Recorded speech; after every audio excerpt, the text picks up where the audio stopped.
iHeartMedia, Fox Sports, Don McDowell Outdoor Radio, with my buddy Doug up at the Dairy Queen on this week's newsletter. Hey, Doug, great newsletter this week. A lot of fun stuff there. A lot of disturbing information there as well. So, where do you want to begin? Well, we're gonna start at the top. It's the featured story for us this week, and this is in regard to a controversy that's going on in New Mexico, up in the upper northwest part of New Mexico, and the issue surrounds: do fishermen have a right to access streams that go across private property? Now, just recently, earlier this month, the state Supreme Court declared, now this is the New Mexico State Supreme Court declared that private landowners cannot exclude the public from streams running through private lands. This is where the controversy begins, because although they made that declaration within the court, they have not published it. Therefore, the landowners believe until it's published, they can keep people off these streams. Now, this was all surrounds these two guys that decided they're going to go out there and fish this stream. It's out in the middle of nowhere, by the way. So they're headed up this stream, crossing fencing where, it's posted, fishing. Well, it isn't long before they hear a shot fired. Oops. And, yeah. Oh, yeah, and it's a high-powered rifle that's being shot. They could tell that. And within a couple, 3 or 4 minutes, a second shot is fired. These guys keep wading down this stream. Now, you really have to understand what is going on here. When you look at this guy, they had to get to this stream on state or federal land to start off with. Right. And they did that. Yep. Okay. Yeah, they did that via a county road. So no problem there, got in the stream. They feel they have the right to fish this stream. Well, that's all well and good, except when they got close to the guy that actually been shooting at him, and I'm going to show you how this looks. Up in the upper left-hand corner of your screen, you see a blue building or green building, and this is where the shots were coming from.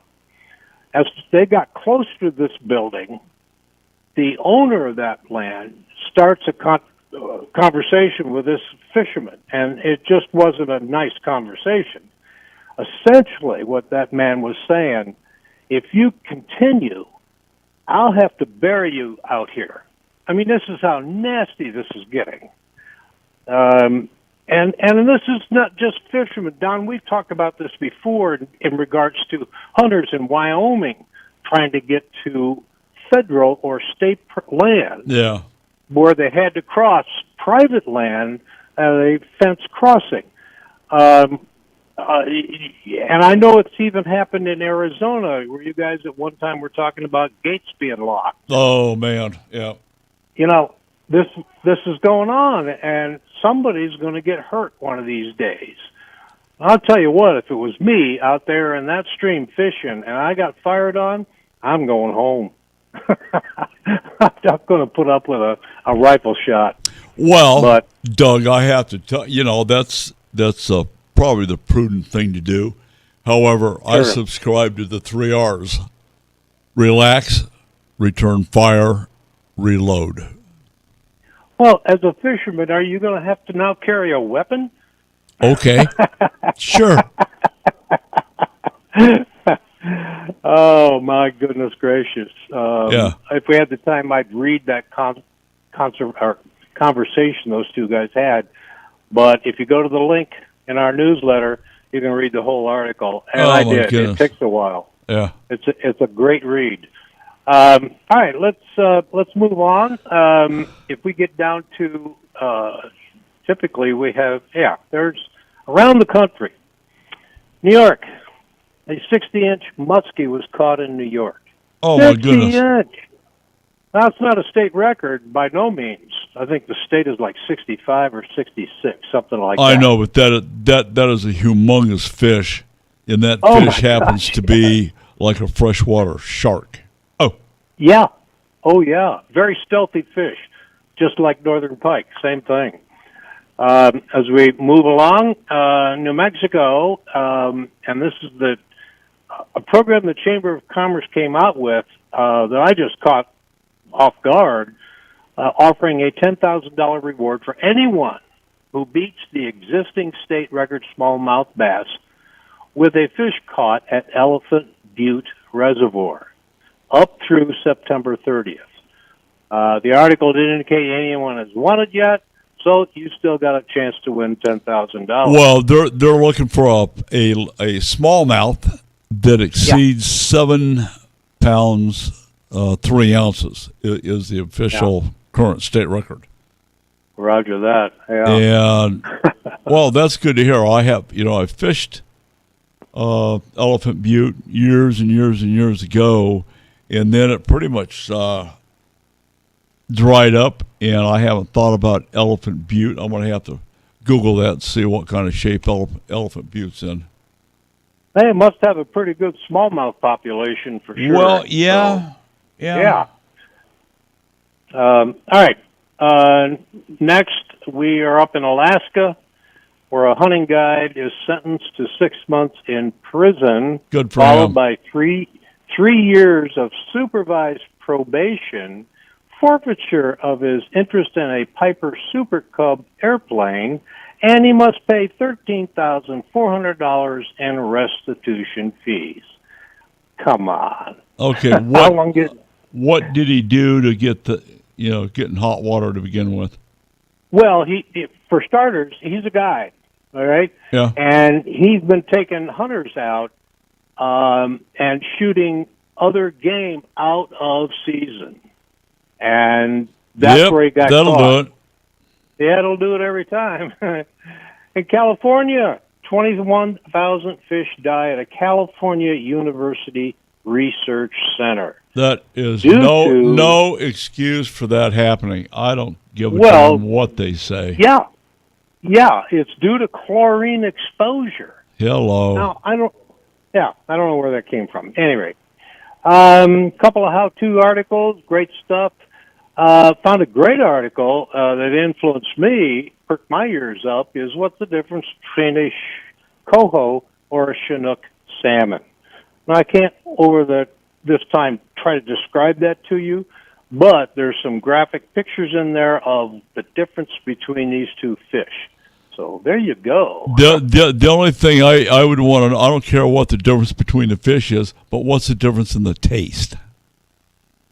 Have no idea, buddy. I'm going to find out. Yeah. I'm going up there next week, so I'm hoping to get into some king salmon. The cohos are out of season at the moment, but the kings are running and they're in season. So, hey, I don't know anything about amberjack, but there was an article about 4 ways to tangle with a double tough amberjack. That must be an incredibly fighting fish. Yep, they are. In fact, that whole jack family, they're just very formidable fish. Oh, I can imagine. Posted article in the newsletter as well is the 3 must-know rules of frogging for bass. And, we were talking about the old plugs last week, but I love surface fishing for bass, no question. That's fun. Teal season opens up in Iowa September 1st. But here's a real fascinating article. It's about tungsten super shot, an inside look at how the deadliest bird shot of all time is made. I don't know. Do you use tungsten in any form? Once in a great while, but normally no. We use steel shot for migratory birds, and generally turkey loads. Tungsten's popular for turkey loads, and sometimes I think I've got probably 3 tungsten loads left out of a box of 3-inch mag turkey shot. Yeah. Most of the time, you buy what you can get your hands on. Well, the claim there is, or the recommendation is, for turkeys or upland game birds, etc. Apparently, the shot moves a little quicker and a little more deadly with velocity. That's all I really know about it. So, all right. I would say that probably, I'm not discounting it nor making light of it, but at the speed of lead shot coming out of a shotgun, what the hell's the difference? I mean, come on. I don't know. You got to be a connoisseur of this type of thing. You got to be a fanatic with it in order to make that call. I can't make that call. Yeah. Yeah. Let's hit some Second Amendment. Here we are again. We are back in California. Oh, gee, there's a shocker. Yeah, Second Amendment Foundation is suing California over gun show bans. I mean, California's banning gun shows on public property. What difference does it make? I don't get this. We know what the root of this is, of course, is to take ultimately your guns away. But I don't know. It's one thing after the next in California. Yeah, Holy that's smokes. part of Biden's personal Gestapo. His name's Nuisance, Governor Nuisance. Yeah, Governor Nuisance. I like that. Up in Montana, on the Stillwater River, there's an exposed pipeline that's showing up because of the lack of water in the West, all right? This kind of thing is going on. We know that. The pipeline itself, I believe, carried gas. At any rate, it was repaired, it was fixed. That was kind of, I don't know, running across something like that would drive me nuts. Huh. Interesting.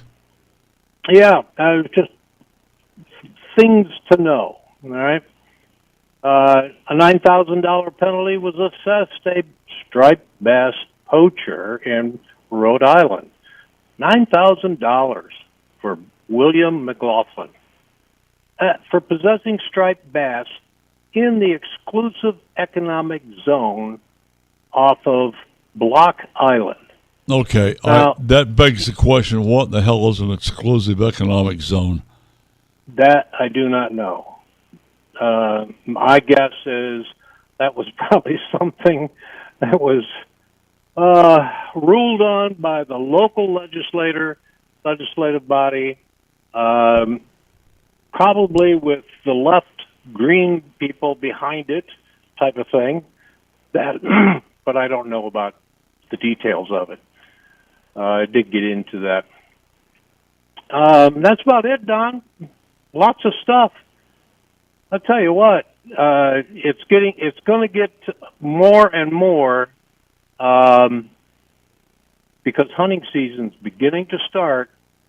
There are things to talk about. We'll be moving out of fishing and more into hunting as times go by. Yeah. So, sign up for the newsletter. Yeah. Okay. Well, good newsletter. You guys, if you don't have the new newsletter, you may sign up for that at huntingfishing.com. And pretty easy to do that. You just go to the news pull-down menu, click on that, and that's it. Put in your email address, and you too can have one on your laptop. Live from the Dairy Queen in St. George, Utah. There you go. That said, All right. we'll see you next week. I'm Don McDowell. Doug's at the Dairy Queen.